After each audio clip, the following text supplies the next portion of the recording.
भाइयों और बहनों नमस्कार।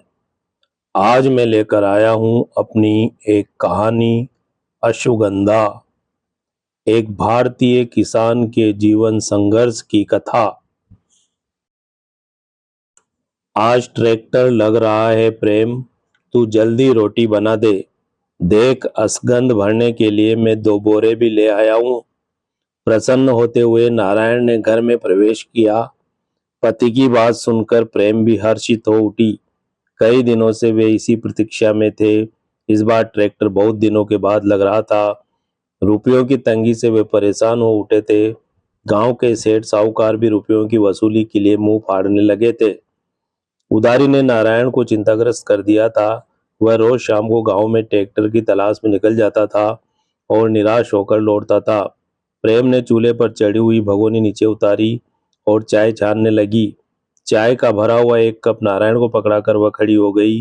घर के कोने में से असगंध के ढेर में से उसने झोली भरी और बोली, तुम चाय पियो, मैं भगवान को असगंध चढ़ाकर आती हूँ, इसके बाद ही बोरे भरेंगे हम। प्रेम मंदिर चली गई। भगवान में बहुत बड़ी आस्था है उसकी। कोई भी काम शुरू करने से पहले वह भगवान को भोग लगाने मंदिर पहुंच जाती है। और फिर यह काम तो बड़ा ही जोखिम भरा है। नीमच की मंडी में असगंध बिकती है, जो यहाँ से 100-125 किलोमीटर दूर है। रात भर ट्रैक्टर ट्रॉली में भरे असगंध के बोरों के ऊपर बैठकर सफर करना पड़ता है। सड़क पर हिचकोले खाती चलती ट्रॉली में मन हर समय भयग्रस्त रहता है। दो पहियों पर दौड़ती हुई ट्रॉली कभी भी पलटी मार जाती है। रास्ते में घना जंगल पड़ता है। कई बार दुर्घटनाएं हो गई हैं। रीछ गांव के कई लोगों के हाथ पैर टूट गए हैं, लेकिन फिर भी लोग नहीं डरते हैं। रुपया कमाने के लिए जोखिम तो उठाना ही पड़ता है। चाय का कप पकड़कर नारायण दीवार के सहारे टिक गया। उसने चाय का एक घूंट भरा। दूसरे ही क्षण उसकी दृष्टि सामने कोने में लगे असगंध के ढेर पर आकर ठहर गई। बल्ब की स्वर्णिम रोशनी में जगमगाती हुई असगंध की जड़ें प्रेम और उसके पूरे साल की मेहनत का फल। लोग कहते हैं असगंध आयुर्वेदिक औषधियां बनाने में काम आती है, जिनसे कई रोगों का उपचार होता है। तभी तो ये जड़ें इतनी महंगी बिकती, 7-8 हजार रुपए प्रति क्विंटल। जब से यहाँ अश्वगंधा की खेती होने लगी है, रीछ गांव के लोगों का जीवन स्तर ऊंचा उठ गया है।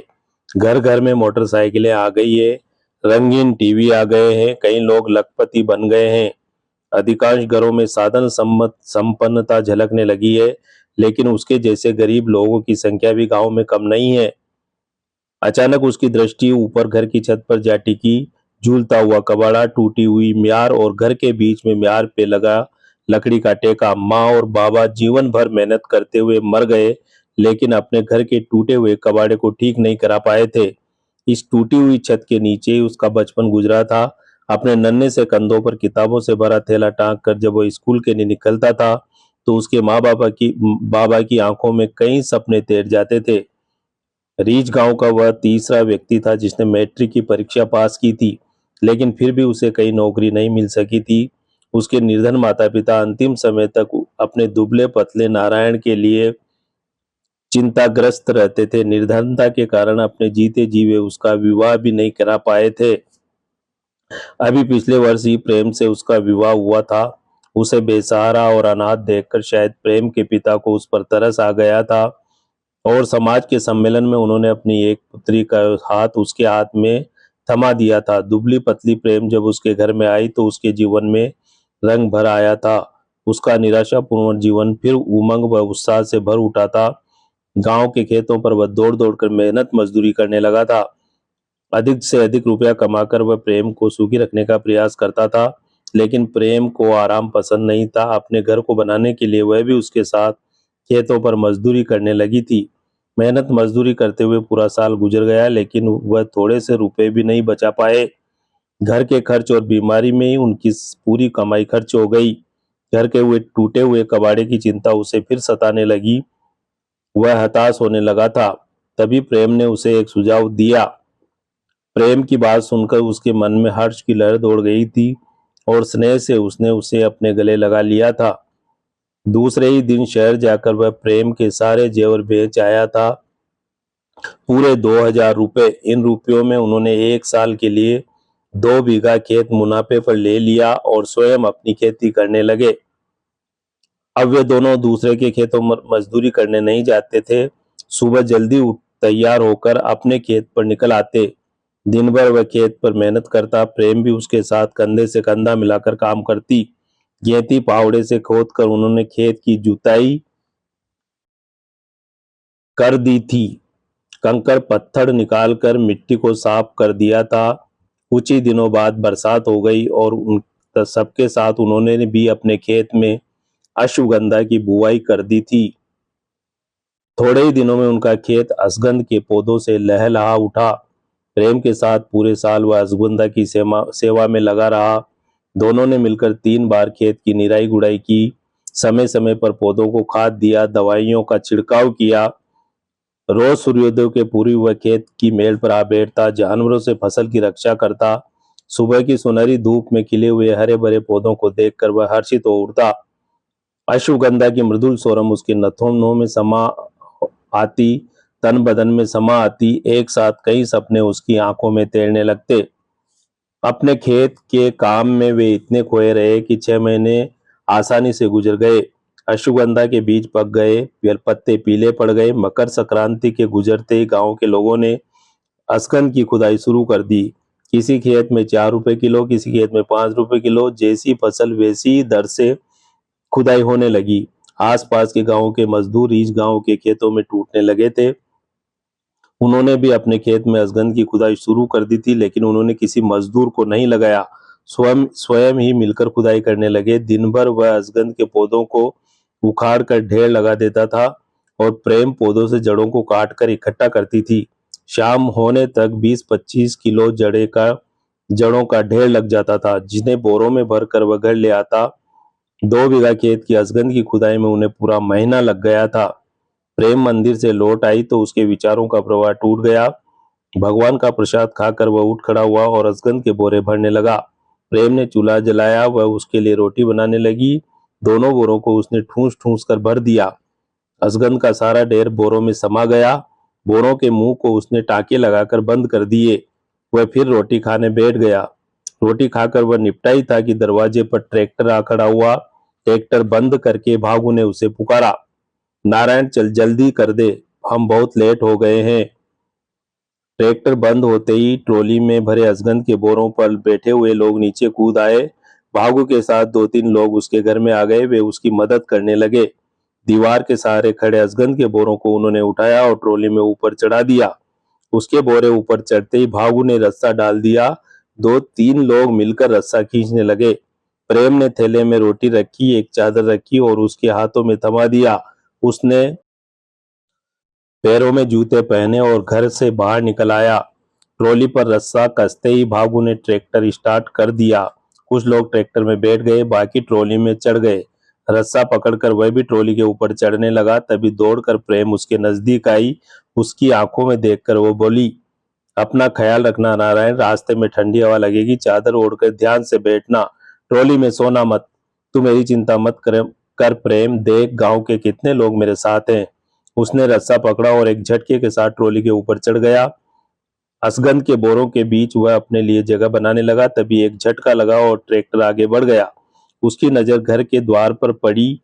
वहां खड़ी प्रेम अपलक उसे देख रही थी। वह भी अपलक उसकी आंखों में देखने लगा। धीरे धीरे वह उसकी नजरों से ओझल हो गई। सड़क पर आकर ट्रैक्टर ने गति पकड़ ली। अश्वगंध के बोरों पर लोगों ने अपने अपने लिए जगह बना ली। कुछ ने बीड़ियां सुलगाई और धुआं फूंकने लगे। तरह तरह की बातें करने लगे, घर की बातें, गांव की बातें, खेती में हुए नफे नुकसान की बातें। कान लगाकर वह सबकी बातें सुनता रहा। चांदनी रात में सड़क पीछे भागती रही, बस्तियां पीछे गुजरती रहीं और देर तक प्रेम का चेहरा उसकी आंखों में तैरता रहा। आधी रात बीत गई। चंबल पर आकर एक होटल के सामने भागू ने ट्रैक्टर रोक दिया। इंजन बंद करके वह जोर से चिल्लाया, सिर्फ 10 मिनट रुकेंगे भाइयों, जल्दी जल्दी चाय पानी पी लो। सबके साथ वह भी नीचे उतर आया। ठंड से कांपने लगा तो होटल की भट्टी के सामने आ खड़ा हुआ। थोड़ी देर में चाय तैयार हो गई। खड़े खड़े ही उसने चाय पी। चाय वाले को पैसे चुकाए। तभी भागू ने ट्रैक्टर स्टार्ट कर दिया। वह दौड़ा और रस्सा पकड़कर ट्रॉली पर चढ़ गया। उसके साथ ही पीरू, हीरा, किशन सब ऊपर आ गए। सबके ऊपर चढ़ते ही भागू ने ट्रैक्टर आगे बढ़ा दिया। चंबल पार करते ही ट्रैक्टर ने फिर गति पकड़ ली। रात्रि का तीसरा पहर लग गया। ठंडी हवा तीर की भांति बदन में चुभने लगी। थैले में से उसने चादर निकाली और ओढ़ ली। ट्रॉली पर बैठे हुए सारे लोग एक एक करके सो गए। थोड़ी देर बाद लंबा होकर उसने भी सोने का प्रयास किया, लेकिन उसे नींद नहीं आई। रस्से को मजबूती से पकड़कर वह चुपचाप लेटा रहा। तीव्र गति से दौड़ता हुआ ट्रैक्टर अब सुनसान जंगल से गुजरने लगा था। सुबह होते होते ट्रैक्टर शहर में प्रवेश कर गया। ऊंचे ऊंचे मकान, चौड़ी चौड़ी सड़कें और चारों तरफ विद्युत बत्तियों की जगमगाहट। शहर का वैभव देखकर वह विस्मित रह गया। थोड़ी देर बाद ही ट्रैक्टर मंडी में आ खड़ा हुआ। ट्रैक्टर रुकते ही सब नीचे उतर आए। कृषि उपज मंडी की होटल में पर सब चाय पानी पीने लगे। दिन चढ़ते ही मंडी में ट्रैक्टरों की भीड़ लग गई। अंदर बने चबूतरों पर ट्रैक्टर खाली होने लगे। एक तरफ गेहूं के ढेर, एक तरफ चने के ढेर, ज्वार के ढेर, मक्का के ढेर और एक तरफ अश्वगंधा के ढेर। असगंध के ढेरों में सबसे छोटा ढेर उसी का लगा। ट्रैक्टर खाली होते ही सब खाने पीने इधर उधर निकल गए, लेकिन वह कहीं नहीं गया। फर्श पर बोरे बिछाकर वह अपने ढेर के नजदीक ही बैठ गया। उसने थैले में से रोटी निकाली और खाने लगा। दोपहर हो गई, लेकिन अभी तक आड़तिये मंडी में नहीं आए। सूरज सिर पर तपने लगा। गर्मी के मारे लोग हाल बेहाल होने लगे। प्रतिदिन मंडी में 10 बजे से बोली लगना शुरू हो जाती है। फिर आज क्या बात है, 12 बज गए हैं और अभी तक माल की बिक्री शुरू नहीं हुई है। असमंजस की स्थिति में सभी हैरान परेशान नजर आने लगे। तभी एक खबर पूरी मंडी में फैल गई। शहर में आज कृषि मंत्री पधारे हैं। सब आड़तिये उनके स्वागत सत्कार में लगे हैं। 3 बजे के बाद ही माल की बिक्री होगी। यह सुनकर सब हताश हो गए। आराम करने के लिए इधर उधर छाया ढूंढने लगे, लेकिन अपने असगंध के ढेरों को छोड़कर वह कहीं नहीं गया। गर्मी से राहत पाने के लिए उसने सिर पर चादर डाल ली। असगंध के ढेर पर लंबा होकर वह सुस्ताने लगा। अचानक कोलाहल सुनकर उसकी आंखें खुल गई। पीरू के असगंध के ढेर पर उसे लोगों की भीड़ नजर आई। स्वच्छ श्वेत वस्त्रधारी लोग, गोरे चिट्टे शरीर और मोटे पेट, साथ साथ छाता पकड़े चलते उनके नौकर चाकर। पहली नजर में वो मंडी के आड़तियों को पहचान गया। फुर्ती से वह उठा, अपनी चादर को समेट कर थैले में रखा। फिर असगंध की बिक्री हुई जड़ों को इकट्ठा करके ढेर को संवारने लगा। पीरू का माल बिकते ही आड़तियों का दल आगे बढ़ गया। जैसे ही सेठों का झुंड उसके ढेर के नजदीक आकर खड़ा हुआ, उसके दिल की धड़कन बढ़ गई। मुनीमों ने ढेर में हाथ डाला और असगंध की जड़ों को उछालने लगे। जड़ों को तोड़कर उनका मैदा सेठों को दिखाने लगे। उनका इशारा मिलते ही बोली शुरू हो गई। 5 500, 5 600, 6 300, 6 700, 6 900, 6 901, 6 902 और 6 903। और बोली समाप्त हो गई। आड़त का नाम मेसर्स नानक चंद अमोलक चंद, विक्रेता का नाम नारायण। मुनीम ने पर्ची फाड़ी और उसे पकड़ा दी। आड़तियों का दल अगले ढेर की ओर बढ़ गया। थोड़ा ही समय लगा, असगंध के सारे ढेर बिक गए। माल बिकते ही मुनीम और हम्माल हरकत में आ गए। माल को तोलने के लिए चबूतरे पर कांटा लग गया। हम्माल छोटी छोटी बोरियों में असगंध भरने लगे। ढेर का पूरा माल भरते ही वजन शुरू हो जाता। एक एक नग का वजन मुनीम डायरी में लिखता। अंत में जोड़कर माल का पूरा वजन निकालता और पर्ची फाड़कर किसान को पकड़ा देता। उसे भी मुनीम ने पर्ची पकड़ा दी, 1 क्विंटल और 15 किलो। उसने पर्ची जेब में रखी और खाली बोरों की तय करके थैले में रखा और लोगों के बीच ट्रैक्टर में आ बैठा। भागू ने ट्रैक्टर स्टार्ट किया और आड़तिया की घर की ओर दौड़ा दिया। मैसन नानक चंद अमोलक चंद शहर के बीच में खड़े 3 मंजिले विशाल भवन को देखकर वह विस्मित रह गया। तभी पीरू ने उसे पुकारा। जूते बाहर उतारकर वे अंदर प्रविष्ट हुए। कमरे की भव्यता देखकर उसकी आंखें फटी रह गई। सामने स्वच्छ श्वेत गादी तकियों पर बैठा सेठ, बिल बनाने में व्यस्त मुनीम, छत पर घूमता हुआ पंखा, कीमती पर्दे, टेलीफोन और एयर कंडीशनर की ठंडी हवा। मार्बल के चिकने ठंडे फर्श पर बैठते उसे गहरी राहत मिली। बिल बनते ही सेठ ने तिजोरी में से रुपयों की गड्डियां निकाली और मुनीम को पकड़ा दी। मुनीम बिल देखकर रुपए बांटने लगा। 7,935। मुनीम ने बिल के साथ 100 के नए नोट उसके हाथ में रख दिए। इतने सारे नोट एक साथ देखकर वह प्रसन्न हो उठा। रुपयों को गिनकर उसने पैंट की जेब में रखा और उठकर बाहर आ गया। एक के बाद एक सब बाहर आ गए। रुपए मुट्ठी में आते ही सबके चेहरों पर प्रसन्नता छा गई। 60 रुपए प्रति बोरे के हिसाब से मांगू ट्रैक्टर का किराया वसूलने लगा। रुपए अपनी में अंटी में रखकर भागू बोला, 1 घंटे का समय है भाइयों, सब लोग रोटी पानी से निपट आओ। ठीक 8 बजे मैं ट्रैक्टर स्टार्ट कर दूंगा। ए भागू, इन छोरों के चक्कर में आकर तू दारू मत पी लेना, समझे? क्यों चिंता करते हो मोती काका? आपको सही सलामत ले जाकर छोड़ूंगा मैं काकी के पास। भागू की बात पर सब ठहाका लगाकर हंस पड़े।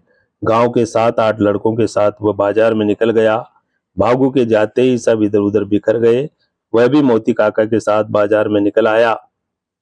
सबसे पहले एक ढाबे पर बैठकर उन्होंने खाना खाया, घर के लिए मिठाई खरीदी। एक दुकान से मोती काका ने अपनी छोटी बेटी के लिए गुड़िया खरीदी और उसने प्रेम के लिए चूड़ियां खरीदी, लाल रंग की चमकदार चूड़ियां। रात के 8 बजते बजते बजते सब ट्रैक्टर में आ बैठे। लड़कों के झुंड के साथ बहकता हुआ भागू भी लौट आया। ट्रैक्टर पर चढ़कर वह ड्राइवर की सीट पर आ बैठा। लड़के उसके इर्द गिर्द जमा हो गए। सिगरेट का एक लंबा कस खींचकर उसने ट्रैक्टर स्टार्ट कर दिया। ट्रैक्टर स्टार्ट होते ही मोती काका के चेहरे पर चिंता की लकीरें उभर आई, लेकिन वे कुछ नहीं बोल सके। एक तेज झटके के साथ ट्रैक्टर आगे बढ़ गया। आधी रात बीतते बीतते ट्रैक्टर ने चंबल पार कर ली। चंबल गुजरते ही घना जंगल शुरू हो गया। ट्रॉली में बैठे अधिकांश लोग सो गए। चादर ओढ़कर वह सावधानी पूर्वक बैठा रहा। सहसा उसकी नजरें काले आसमान में टिमटिमाते हुए तारों पर जा टिकी। जेब में रुपयों की गर्मी महसूस कर एक एक के साथ कई सपने उसकी आंखों में तैरने लगे। प्रेम के जेवर, घर की टूटी हुई छत, गांव के बनियों की देनदारियां, अपने सपने सच होता हुआ देखकर उसका हृदय प्रसन्नता से भर आया। अचानक उसे एक तेज झटका लगा और उसकी आंखों में अंधेरा छा गया। जब उसे होश आया तो स्वयं को उसने अस्पताल के बेड पर पड़ा हुआ पाया। उसके दाहिने हाथ व बाएं पैर पर प्लास्टर चढ़ा हुआ था। माथे पर पट्टियां बंधी हुई थी। गांव के कई लोग उसके बेड के इर्द गिर्द खड़े हुए थे। दिमाग पर जोर देकर वह एक एक चेहरे को गौर से देखने लगा। सहसा उसे सब कुछ याद आ गया। रात का वह समय, घना जंगल, तीव्र गति से दौड़ता हुआ ट्रैक्टर, फिर एक तेज धमाका। स्वतः ही वह कांप उठा। उसकी दृष्टि नजदीक ही बैठी हुई प्रेम के चेहरे पर आ ठहरी। वह अपलक प्रेम की आंखों में देखने लगा। तभी मोती काका ने उसे पुकारा, नारायण, अब कैसी तबीयत है बेटा? चलो अच्छा हुआ सबकी जान बच गई, नहीं तो उन उच्चकों ने तो दारू पीकर हमारे ऊपर जाने का रास्ता बना ही दिया था। उसे होश आने के बाद गांव के लोग लौटने लगे। पीरू, उदा, धन्ना एक एक करके सब चले गए। अंत में मोती काका उठे। वे ऊंचे स्वर में बोले, नारायण बेटा, जा रहा हूं मैं, कल फिर आऊंगा तुझसे मिलने। ले प्रेम, ये 3,000 रुपए बचे हैं, बाकी रुपए नारायण के इलाज में खर्च हो गए हैं। तू बिल्कुल चिंता मत करना नारायण, हम सब तेरे साथ हैं, तू जल्दी ही ठीक हो जाएगा। रुपए प्रेम के हाथों में पकड़ाकर मोती काका भी चले गए। मोती काका के सामने से हटते ही प्रेम की आंखों में तलाइयां भर आई। मुस्कुराते हुए उसने प्रेम को ढाढ़स बंधाया। रो मत प्रेम, हमारे ऊपर बुरा समय आया है, निकल जाएगा। मेरे हाथ पैर ही तो टूटे हैं, लेकिन मैं नहीं टूटा हूं प्रेम। जल्दी मैं फिर ठीक हो जाऊंगा। हम मिलजुल कर फिर मेहनत करेंगे। अगले बरस हमारे सपने अवश्य पूरे होंगे। यह सुनते ही प्रेम हर्षित हो उठी। अचानक उसकी आंखों से अश्रुधाराएं फूट पड़ी। नारायण ने उसे गले लगा लिया। तो भाइयों और बहनों, यह थी कहानी अश्वगंधा। ऐसी ही एक और कहानी लेकर मैं शीघ्र ही फिर आप लोगों के बीच हाजिर होऊंगा। धन्यवाद।